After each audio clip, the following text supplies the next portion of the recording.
Hello दोस्तों, कैसे हैं आप सब। आई होप कि आप सब अच्छे होंगे। तो चलिए एक बार फिर से आप सभी का आर्ट क्लासेस में स्वागत है। तो आज का जो टॉपिक पे हम लोग डिस्कस करेंगे वो है, देखिए वो है किसी समान बिंदु आर थीटा पर विद्युत क्षेत्र की गणना करेंगे हम लोग। ठीक है, कोई समान बिंदु है आर और थीटा, इस पे हम लोग विद्युत क्षेत्र की गणना करेंगे आज हम।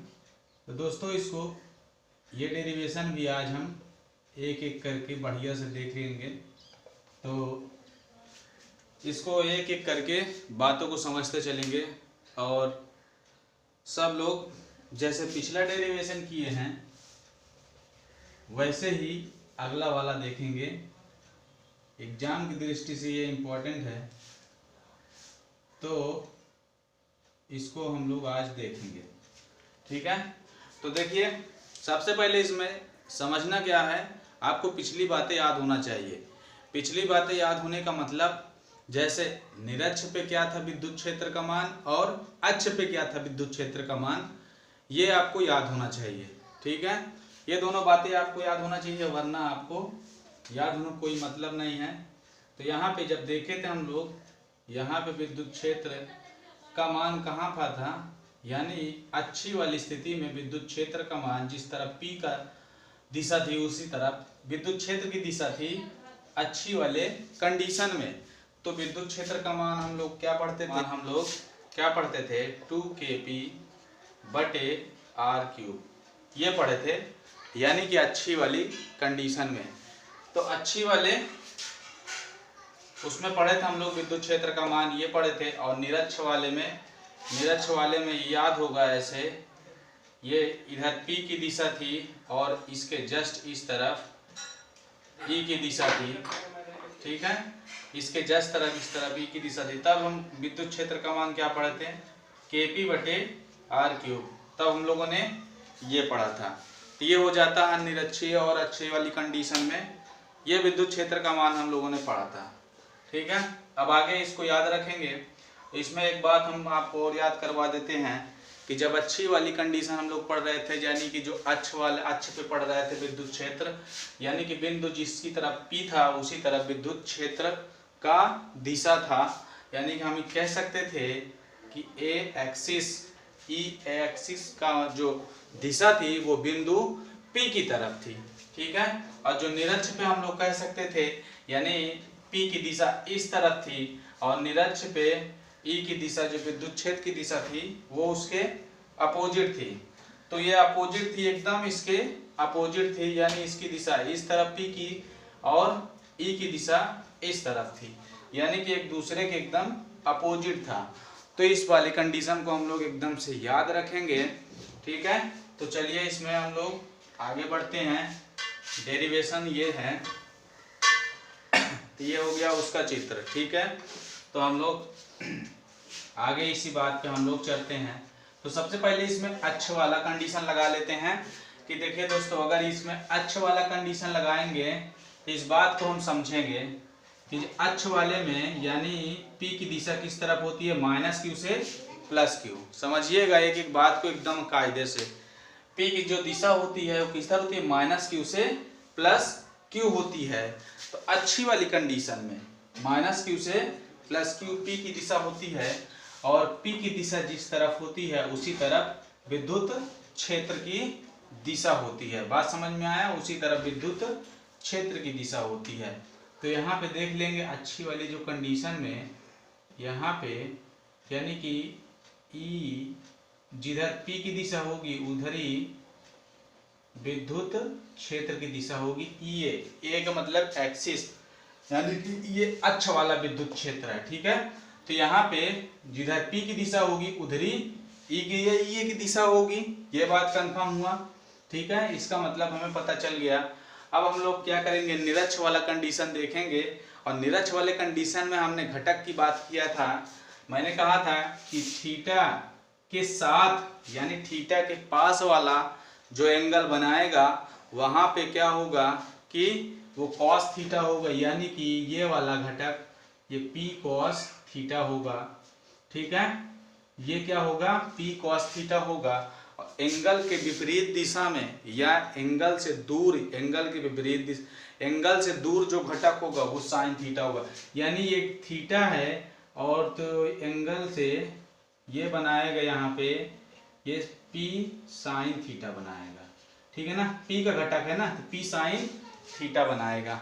ये बात समझ में, ये निरक्ष के लिए है, यानी हम कह सकते हैं कि पी जो कॉस थीटा है वो अक्ष के लिए है और जो पी साइन थीटा है वो निरक्ष के लिए है, ठीक है। यानी इसका जो विद्युत क्षेत्र होगा वो EA होगा और इसका जो विद्युत क्षेत्र होगा वो EE होगा, ठीक है। ये दोनों बातें आपको याद रखनी चाहिए। तो ये दोनों बातें याद रखनी होगी। तो निरक्ष वाले में देखा होगा दोस्तों कि जो उसका मान है यानी जो उसकी दिशा है वो कितना होगा, 90 डिग्री पे। जो P है वो 90 डिग्री पे हमेशा रखा होता है। तो यहाँ से देखेंगे ये रेखा और ये रेखा के बीच में क्या बन रहा है, 90 डिग्री का कोण बन रहा है। यानी कि जो P की दिशा है, P यहाँ पे है, तो P की दिशा के विपरीत दिशा में, अगर P की दिशा इस तरफ है, यदि P की दिशा इस तरफ है तो निरक्ष पे विद्युत क्षेत्र की दिशा जो होगी वो इस तरफ होगी। यानी ये इस तरफ है तो इसके अपोजिट दिशा में होगा, यानी इसके तरफ बनेगा, यहाँ पे ये बनेगा। बात समझ में आया। यहाँ पे विद्युत क्षेत्र की दिशा ई बनेगा, इक्वेटोरियल पॉइंट, ठीक है। ये इक्वेटोरियल पॉइंट है। तो यहाँ पे ये बात कंफर्म हो गई, ठीक है। इतनी बात आपको समझ में आई होगी, ठीक है। फिर समझा दे रहा हूँ। मैंने कहा था जब मैं अक्ष की बात करूंगा यानी अक्ष पे भी जो विद्युत क्षेत्र का मान होगा वो P की दिशा में होगा। यानी P की दिशा किधर होगी, -Q से +Q तरफ। तो P की दिशा यहाँ पे विद्युत क्षेत्र की गणना करनी है। P यहाँ पे रखा है, यानी P रखा है और यहीं पे हमको विद्युत क्षेत्र की गणना करनी है। तो यहाँ पे मैंने कहा था यह P की दिशा है, P की दिशा में क्या होगा, विद्युत क्षेत्र की दिशा होगी। ये बात हमने आपको बताया। बात समझ में आया। तो यहाँ पे मतलब अब यहाँ पे हम लोग निरक्ष पे देखेंगे। तो मैंने कहा था निरक्ष पे क्या होता है कि ठीक है, जो P होता है वो 90 डिग्री पे होता है। निरक्ष वाला कंडीशन आपको बताए थे। जो P होता है वो क्या होता है, 90 डिग्री पर होता है, ठीक है। तो ये बात आपको समझ में आ रही होगी। तो मैंने कहा था कि जो P होगा वो 90 डिग्री पे होगा। यानी जिस तरफ P की दिशा है निरक्ष पे, उसके अपोजिट में क्या है, उसका विद्युत क्षेत्र की दिशा है। बात समझ में आया। तो इतनी बात आपको समझ में आ रही। तो दोस्तों ये दोनों एंगल क्या बना रहे हैं, 90 डिग्री का कोण बना रहे हैं बीच में। तो जब 90 डिग्री का कोण बना रहे हैं तो इनका परिणामी निकालेंगे हम लोग। इन दोनों का क्या होगा, परिणामी निकालेंगे। और परिणामी निकालने का जो फार्मूला है हम लोगों ने क्या पढ़ा है, तो पहली बात इसको लिख लेंगे। यानी कि EA एक्सिस पर हो जाएगा 2kp cos थीटा बटे r³ और EE बराबर kp साइन थीटा बटे r³। ये बात आपको याद होनी चाहिए, ठीक है। ये बात आपको याद होनी चाहिए। तो ये बात हो गई है। अब दोनों को परिणामी निकालेंगे। परिणामी हम लोग वेक्टर फॉर्म में किस प्रकार निकालते हैं, यानी कि हम लोग परिणामी वेक्टर फॉर्म में इस प्रकार निकालते हैं। r बराबर ये हो जाता है a² प्लस b², यानी ऐसे निकालते हैं a² plus b² plus 2ab cos theta, ठीक है। ये चीज हो जाता है। तो इसी प्रकार हम लोग क्या देखेंगे, 2ab cos थीटा ऐसे निकालते हैं परिणामी। तो परिणामी हम इन दोनों का निकाल लेंगे, यानी कि E नेट, ठीक। E नेट कितना हो जाएगा हमारे लोग का, यानी कि हो जाएगा EA cos थीटा, यानी कि EA² plus E² plus 2EA E cos theta. ये हो जाएगा परिणामी। दोस्तों इनका मान रख दिया जाए। EA का मान क्या है, 2kp cos theta, kp cos theta बटे r³ का whole square plus kp sine theta बटे आर क्यूब का होल स्क्वायर देगा। यहाँ 90 रखेंगे तो cos 90 का मान 0, यानी ये सब 0 हो जाएगा इधर से। तो हमको केवल इतनी बात हल करनी है, ठीक है। तो यहाँ से देखिए क्या क्या कॉमन है, हम उसको बाहर निकाल लेंगे। यानी कि यहाँ से मिलेगा हमको KP बटे आर क्यूब कॉमन मिलेगा, और अंडर रूट के अंदर क्या क्या मिलेगा, ये मिलेगा अंडर रूट के अंदर 2 दूना 4 cos square theta plus sine square theta. ये हमको अंडर रूट के अंदर मिलेगा।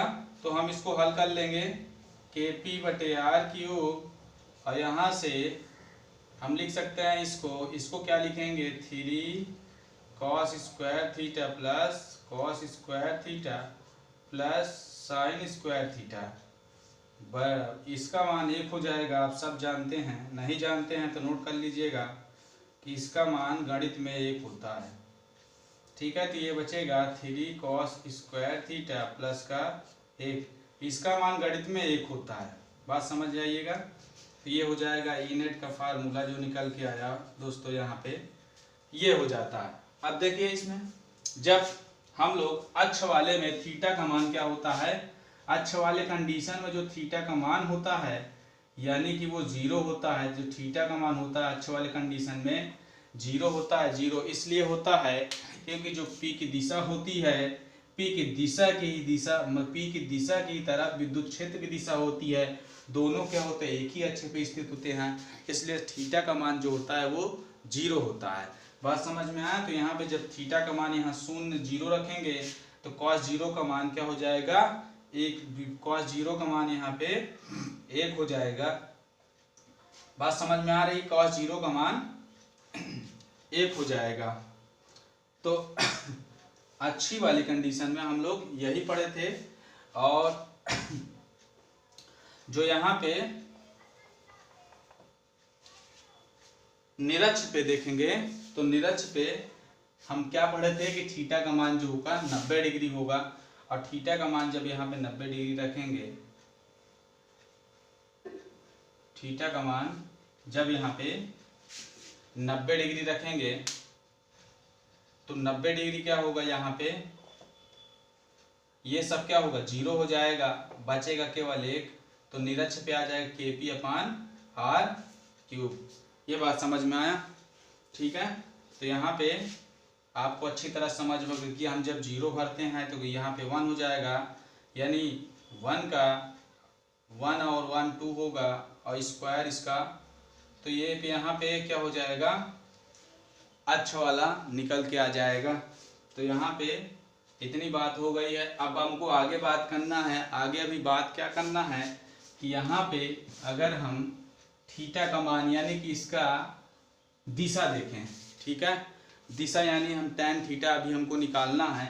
तो इन दोनों के बीच हमको अगर हम मान ले कि यहाँ से इन दोनों के बीचों बीच यदि हम मान ले कि ये कोण अल्फा है, ठीक है, ये कोण अल्फा है, तो अल्फा है तो यहाँ से हम निकालेंगे इसकी दिशा निकालेंगे tan अल्फा। क्या निकालेंगे tan अल्फा बराबर आपको मालूम है कि लंब बटे आधार होता है। क्या होता है, लंब बटे आधार होता है। तो लंब बटे आधार होता है तो हम लोग किस प्रकार ज्ञात करेंगे, यहाँ पे अगर ये अल्फा है यानी कि ये लंब हो जाएगा, ये आधार हो जाएगा। तो हम लोग क्या करेंगे कि ई बटे ई ए, ठीक है, दोनों का मान उठा के रख दीजिए, यानी हो जाएगा KP sine theta R cube, इधर 2KP कॉस थीटा बटे आर क्यूब। देखिए ये से खत्म, KP से KP खत्म, 2 बचा, यानी P से P खत्म, ये हो जाएगा साइन थीटा बटे कॉस थीटा, यानी tan थीटा बटे 2 आ जाएगा। यानी tan अल्फा बराबर निकल के आया tan थीटा बटे 2 आ गया, यानी अल्फा बराबर हम निकालेंगे तो tan इनवर्स tan थीटा बटे 2। ये हमारा दिशा का फार्मूला आ गया है। इन दोनों परिणामी के बीच में। ठीक है, तो यहाँ पे आई होप कि दोस्तों सबको समझ में आया होगा। तो मुझे ये कहना है कि यहाँ पे जो विद्युत क्षेत्र होगा वो P से R प्लस थीटा पर होगा। ठीक है, जो विद्युत क्षेत्र है यानी कि ई नेट है, ये ई नेट वो क्या होगा, R प्लस थीटा पर होगा। यहाँ पे P है, ठीक है, P से हम कितना घूमे, थीटा, और थीटा से यहाँ अल्फा, तो क्या होगा थीटा प्लस अल्फा। ये नहीं जो ई नेट मिल रहा है हमको वो थीटा प्लस अल्फा पर मिल रहा है। बात समझ में आया? विद्युत क्षेत्र हमको कहाँ मिल रहा है, थीटा ऐसे इधर का तो थीटा, और थीटा से यहाँ पे इधर घूमे तो अल्फा, यानी थीटा और प्लस अल्फा पर हमको क्या मिल रहा है, विद्युत क्षेत्र मिल रहा है। इस बात की गणना करनी थी। ठीक है, तो ये बात आपको समझ में आया होगा। सारा कुछ डेरिवेशन बस इतना ही आपको केवल करना था। आई होप कि दोस्तों ये बात आपको समझ में आई होगी। ठीक है, ये सारी बात आपको समझ में आई होगी। तो इसमें देखिए इसी सूत्र से हम लोग निरक्ष निकाल पा रहे हैं और इसी सूत्र से हम लोग अक्ष निकाल पा रहे हैं। बात समझ में आई कि नहीं आई? इसी सूत्र से हम लोग निरक्ष निकाल पा रहे हैं और इसी सूत्र से हम लोग अक्ष निकाल पा रहे हैं। तो मैंने क्या बताया कि यहाँ पे थीटा क्या होता है, 0 डिग्री होता है अक्ष वाले में। जब यहाँ पे 0 डिग्री पुटअप करेंगे वैल्यू तो cos 0 का मान 1 होता है। जब 1 हो जाएगा तो 3 और 1 4, यानी 4 का वर्गमूल क्या निकलेगा 2, तो 2 kPr³ हो जाएगा। बात समझ में आया? और जो निरक्ष वाली कंडीशन है, निरक्ष वाली कंडीशन में थीटा का मान 90 डिग्री होता है। अगर 90 डिग्री भरेंगे तो यहाँ पे kPr³ निकल के आएगा, यानी अक्ष और निरक्ष दोनों इस कंडीशन से निकल के आ सकते हैं। तो किसी समान बिंदु पर विद्युत क्षेत्र किस तरीके का होता है, वो इसी तरीके का होता है। यानी जब r की बात करते हैं यहाँ पे, यानी दूरी बढ़ा सकते हैं, कितना भी दूरी हम इसको कितना विद्युत ध्रुव को कितना भी, मतलब ये जो P है यानी जो बिंदु P है, P को कितना भी लगे लेके आ सकते हैं, मतलब इसकी दूरी कितना भी आप घटा सकते हैं। समझ में आई बात? दूरी भी घट जाएगी और जो एंगल है, एंगल को आप कितना भी ऐसे करके नीचे ले जा सकते हैं और कितना इधर लेके आ सकते हैं। बात समझ में आया?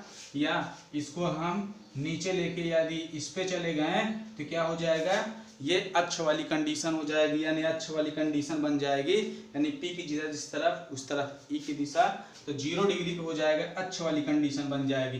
अगर हम इसको इसी रेखा को हम लोग ऐसे सीधा कर दिए इस तरफ तो वो निरक्ष वाली कंडीशन बन जाएगी, यानी थीटा जो हो जाएगा 90 डिग्री हो जाएगा, यानी थीटा इधर बढ़ भी सकता है इधर घट भी सकता है। तो इस प्रकार से इस पर निर्भर करता है, इन बातों पे ये निर्भर करता है R और थीटा पर। तो दोस्तों आई होप कि ये फिगर मतलब ये डेरिवेशन आपको समझ में आया होगा। हम फिर नेक्स्ट डेरिवेशन में फिर से मुलाकात होगी। तो चलिए आज का वीडियो यहीं समाप्त करते हैं।